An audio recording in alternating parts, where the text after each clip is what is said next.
미국 LA 베다니 교회 방수민 목사님은 보리 이삭 속에도 하나님의 사랑이 숨어 있다고 하시는데요. 목회 현장에서 경험한 재미나고 은혜로운 이야기들 한번 들어보세요.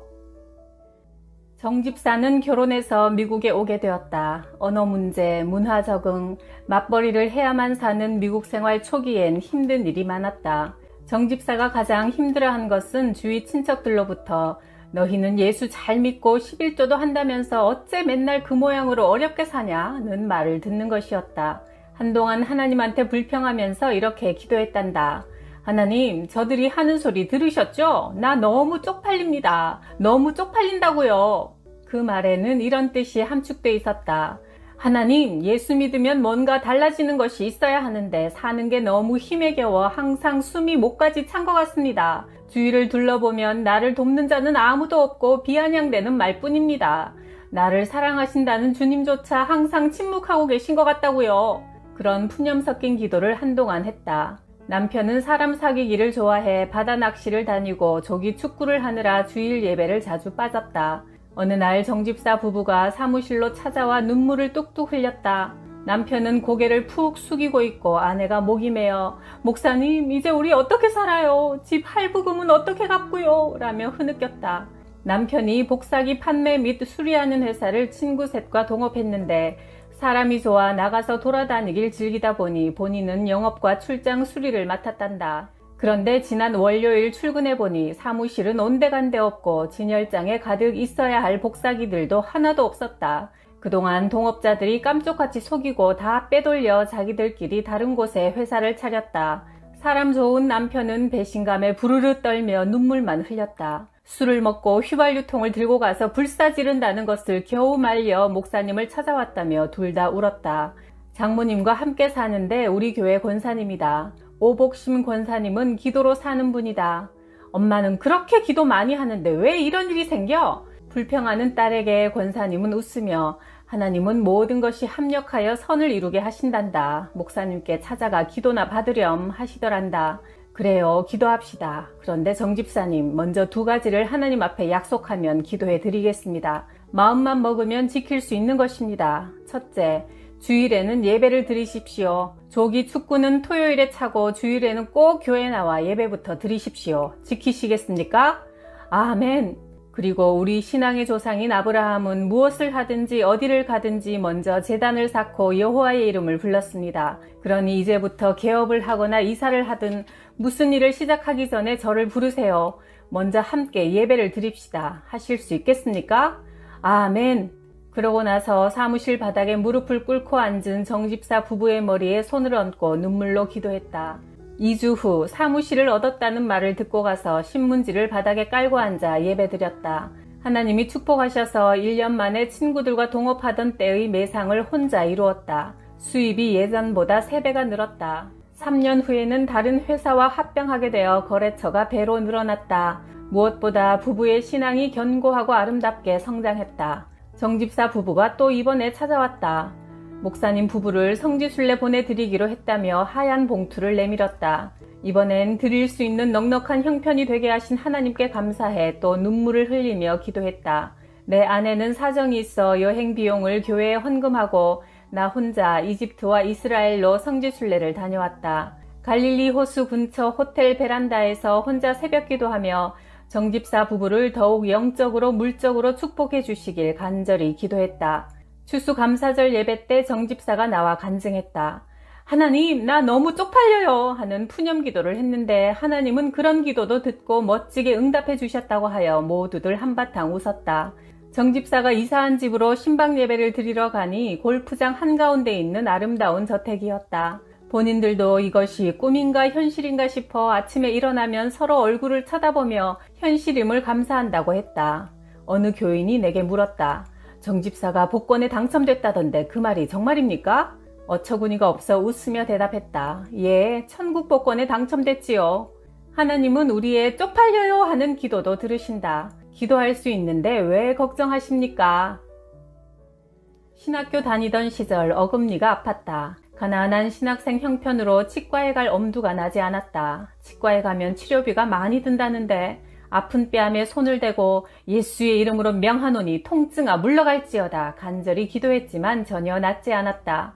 며칠을 기도하다가 왜 내가 이러고 있지? 치과 가면 간단할 일을 아무렴 하나님이 필요한 치료비를 안 주시겠는가 하는 믿음이 생겼다.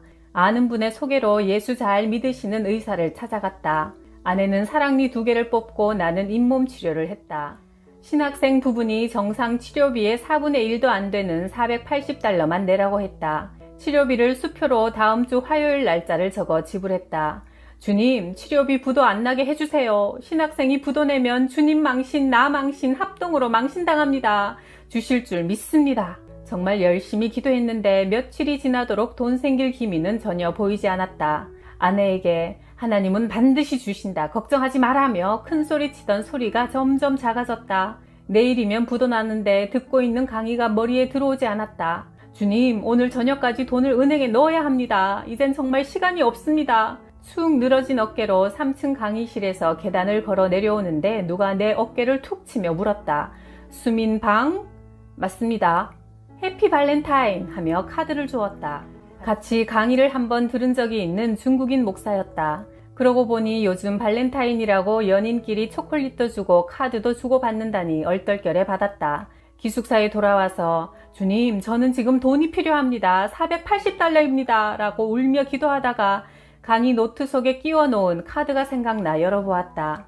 놀랍게도 그 속에 $500짜리 수표가 들어있는 게 아닌가. 돈이 아니라 하나님이 내게 보내신 사랑의 편지 같았다. 아, 주님, 제게 발렌타인 카드를 보내셨군요. 주님, 믿음 없는 나를 용서해 주십시오. 내 눈에서 이번에는 뜨거운 감사의 눈물이 흘렀다. 다음 날 그 중국인 목사에게 물었더니 제 돈이 아닙니다. 어느 중국인 사업가가 꼭 필요한 신학생에게 전하라고 준 돈인데 기도 중에 하나님이 당신의 얼굴을 기억나게 하시고 당신 이름이 수민방이라고 불러주셨습니다. 그 말을 듣고 돌아와 또 울었다. 하나님이 내 이름을 직접 가르쳐 주시며 내게 주라고 하셨다니. 그렇게 눈물로 감사 기도를 하다가 치료비는 $480인데 왜 $500짜리 수표를 주셨을까 생각하니 치과 갈 때 넣었던 휘발유 값이 정확히 $20였다. 우리 교단인 북미주 개혁 장로회의 총무로 일하는 박동권 목사님과 함께 산에 가서 기도한 적이 있다.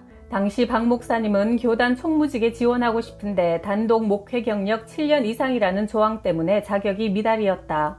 그는 미국에서 경영학을 전공하고 소니 회사에서 중력으로 일하다가 뒤늦게 신학하고 목사가 되었다. 산기도를 한 번도 해본 적이 없는데 같이 가자고 하여 내가 자주 가던 빅베어 산에 있는 포레스트 폴로 가기로 했다. 산속에 들어가니 오후 4시가 되었다. 깊은 산 계곡 옆 물소리가 나는 곳에 아무리 고함을 질러도 괜찮을 것 같아 자리를 잡았다.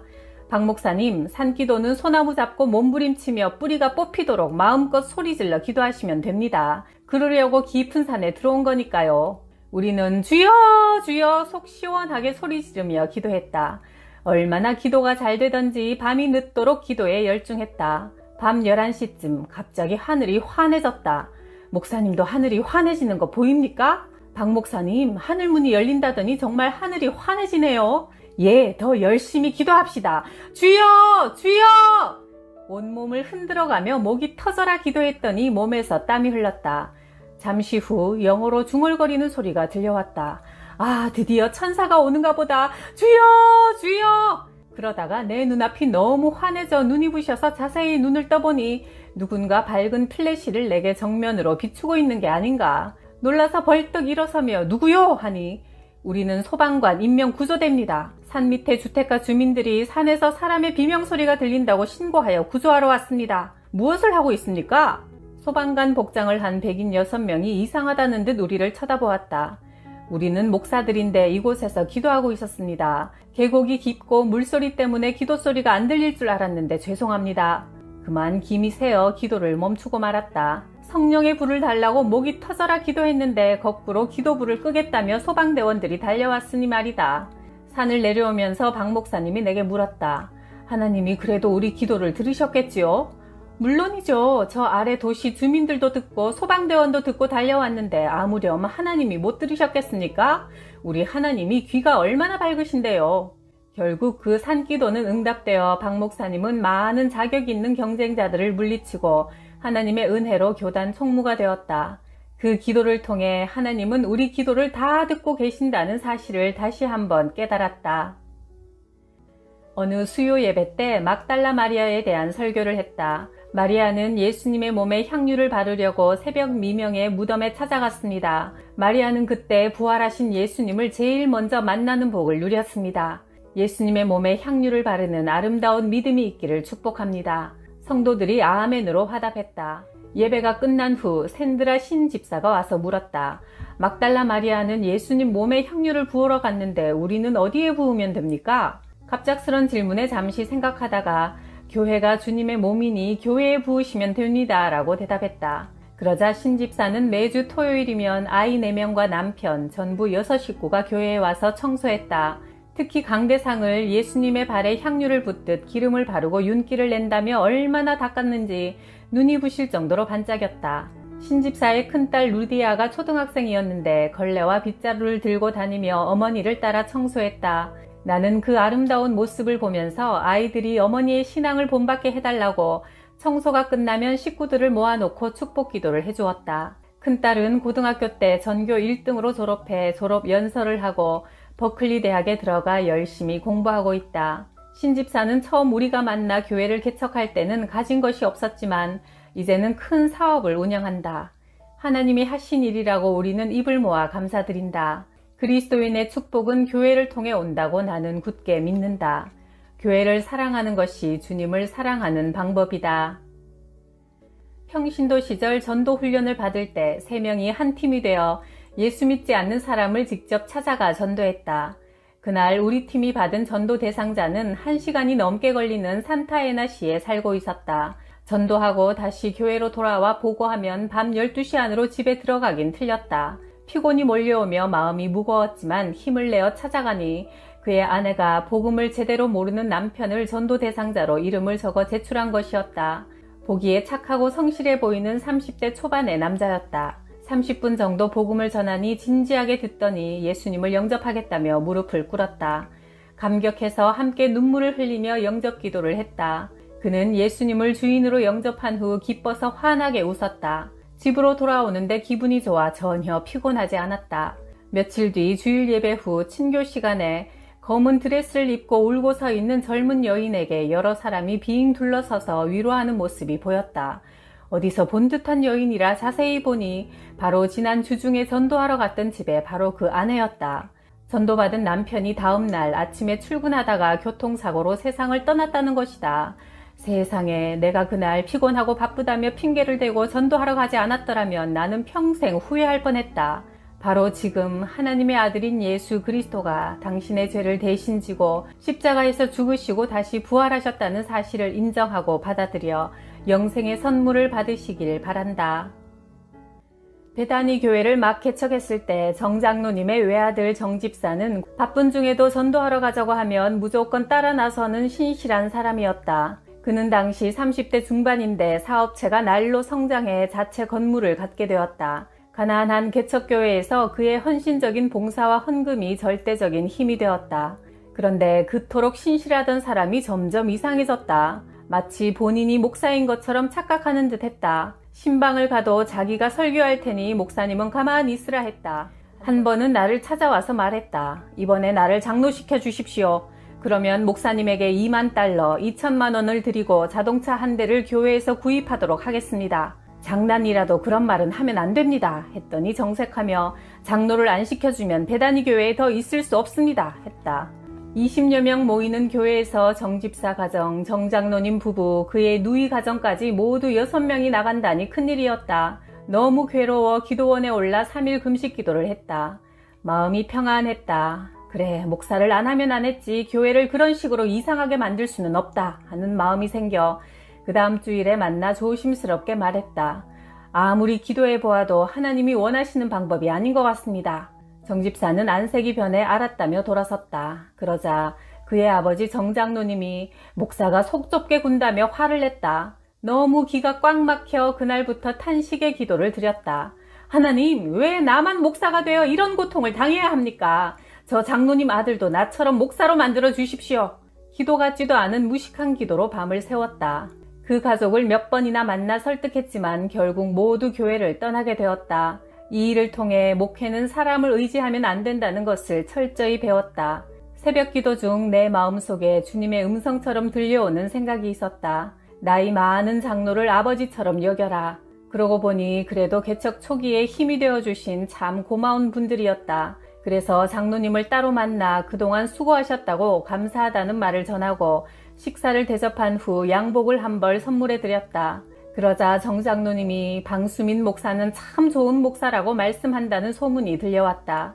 그 후 4년의 세월이 흘렀다. 플러신학원에서 동문 만찬 모임이 있어 참석했는데 한쪽 구석에서 열심히 커피를 끓이는 사람이 어디서 많이 본 사람이었다. 자세히 보니 바로 정 집사가 아닌가. 그는 이제 신학교를 다니며 전도사가 되었다고 한다. 가슴이 철렁했다. 하나님과 나만 아는 푸념의 기도가 이루어지다니. 하나님, 제가 홧김에 한 기도를 진짜 응답하시면 어쩝니까? 이왕 이렇게 된 것 정전도사가 진실하고 훌륭한 목사로 쓰임받게 하옵소서. 식사 내내 마음속으로 기도했다. 교회를 새로운 건물로 이사한 후 전화공사를 해야 했다. 교인의 남편이 기술이 있어 그에게 일을 맡겼다. 그런데 며칠 후 사람들로부터 그가 목사를 심하게 욕하며 아내와 아이들이 교회에 열심히 다니는데 교회가 싫어서 불을 지르겠다고 고함을 지르며 가족들을 핍박한다는 말을 들었다. 저 영혼이 어떻게 되려고 저러는가 걱정이 되어 그 상한 심령을 위해 기도만 했다. 그는 소아마비로 한쪽 발을 못 쓰는 장애인이라 남모르게 받은 상처가 많아서 그러려니 이해하려고 애썼다. 그 무렵 교회에서 미니밴을 구입해 중고등부 아이들을 데려다 주는데 사용했는데 어느 날인가 내 책상에 두었던 자동차 열쇠가 보이지 않았다. 흘릴 만한 곳은 다 찾아도 없어 할 수 없이 $100나 주고 다시 열쇠 하나를 만들었다. 몇 년이 지난 어느 날 그의 아내가 와서 하는 말이 경제적으로 어려워져 결국 집을 팔고 이사하는데 못 보던 자동차 열쇠가 나와서 남편에게 어디서 난 거냐고 물었더니 목사님의 자동차 열쇠라고 했다는 것이다. 전화 공사할 때 사무실 책상 위에 있는 열쇠를 보고 목사가 새 차를 타는 것이 화가 나서 감추어 놓았던 것이라며 열쇠를 돌려주었다. 참으로 어처구니가 없었다. 자꾸 억울한 마음이 들어 그 마음을 삭히느라 하나님 앞에 엎드려 기도했다. 하나님 들으셨죠? 제가 교회 차 타는 것도 꼴보기 싫어 골탕을 먹였답니다. 열쇠를 앞에 놓고 하나님 보셨지요? 라고만 했다.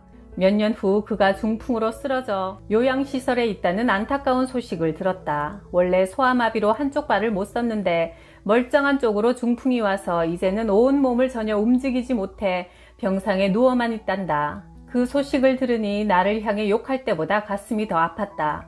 목사는 욕을 먹어도 주님을 위해서라면 괜찮다. 그런데 성도가 비참한 모습이 되는 것을 지켜보는 것은 참으로 견딜 수 없이 가슴이 아프다. 툭 하면 교회에 불을 지른다더니 결국 자기 몸에 불을 지른 격이 되고 말았다. 어느 목사님이 다른 교회 헌신 예배에 설교해 달라는 부탁을 받았다. 여호와는 나의 목자시니 내가 부족함이 없으리로다는 시편 23편의 아름다운 말씀을 전하기로 했다. 초청한 교회의 직원한테서 전화가 왔다. 목사님, 주보를 만들려는데 성경 본문과 설교 제목을 가르쳐 주십시오. 시편 23편 여호와는 나의 목자시니입니다. 사무원이 조금 머뭇거리다가 다시 물었다. 시편 23편 여호와는 나의 목자시니입니다. 그런데도 말귀를 못 알아듣고 또 묻기에 목사님이 점잖게 말했다. 아, 그거면 됐지. 뭘 더 원하나? 그러자 사무원은 알겠다며 전화를 끊었다. 후에 목사님이 헌신 예배에 가서 순서지를 받아보니 이렇게 적혀 있었다. 성경 본문 시편 23편 설교 제목 여호와는 나의 목자시니 그거면 됐지. 뭘 더 원하나? 그 제목에 설교하시는 목사님 자신이 크게 은혜를 받았다고 한다. 여호와는 나의 목자시다 라는 말은 하나님이 내 삶 전체를 책임져 주시겠다는 뜻이다. 하나님이 책임져 주시면 되는 것 아닌가? 그거면 됐지. 여러분은 무엇을 더 원하는가? 사람은 누구나 나만 유난히 힘들게 사는 것 같이 느껴질 때가 있다. 남이 하는 일은 다 크고 잘 돼 보여 남을 힐끗힐끗 쳐다보며 부러워한다. 어떤 나무꾼이 나무를 하러 산에 올라갔다가 호랑이를 만났다. 사발만한 눈을 부릅뜨며 으르렁거리는 호랑이를 보고 얼른 옆에 있는 나무 위로 올라갔다. 올라가고 보니 너무 작은 소나무라 나무는 휘어져 꺾이려고 하는데 밑에서 호랑이는 으르렁대며 빙빙 맴돌았다. 결국 나무가 꺾여 떨어져 호랑이 등에 올라타게 되었다. 이젠 떨어지면 죽는다. 온 힘을 다해 호랑이 등을 붙더니 놀란 호랑이가 이산저산으로 뛰어다녔다. 산 언덕에서 화전을 일구던 농부가 그 모습을 보고 어느 놈은 팔자가 좋아 대낮부터 호랑이를 타고 놀러다니고 나는 팔자가 더러워 죽도록 땅만 파네 하면서 투덜거렸단다. 주변에 큰 사업을 해서 잘 나가는 사람이 보이는가? 남보기에 좋을 뿐이지 그는 지금 호랑이 등에 탄 것처럼 죽기 살기로 매달려 있는 것이다. 나는 지금 돈 100만 원이 없어 고민하지만 그 사람은 1억이 없어 밤잠을 못 이룬다. 걱정하는 숫자만 다른 것이다. 그리스도인은 오늘 최선을 다하고 내일은 주님께 맡기며 사는 사람들이다. 내일 일을 걱정하지 마라. 내일 일은 내일에 맡겨라. 하루의 괴로움은 그날 겪는 것으로 충분하다. 마태복음 6장 34절.